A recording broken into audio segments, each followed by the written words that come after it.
देव group के तरफ से हमारे कुछ गरीब लोगों के लिए जिसके घर सर पे छत नहीं है उनके लिए कुछ तिरपल के बंदोबस्त किया है।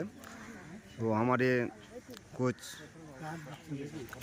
नागरिक मंच के संपादक है, हमारा बीजेपी का नेता आफाज भाई जलालुद्दीन भाई भी इधर मौजूद है। तो इन लोगों को जो दिख रहे हो आप लोग, देव भाई के तरफ से सभी को तिरपल बांटा जाएगा आफाज भाई के हाथ से। तो देव भाई हमारा गरीब आदमी के लिए हमेशा कुछ ना कुछ करता है। वो उनके लिए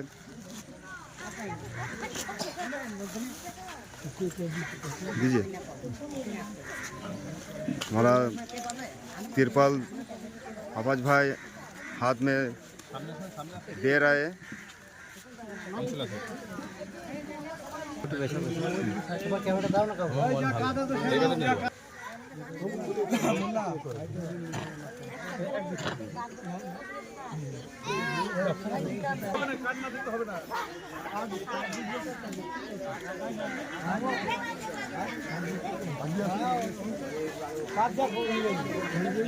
জাতি পাবে সেই কাজ দিয়েছে।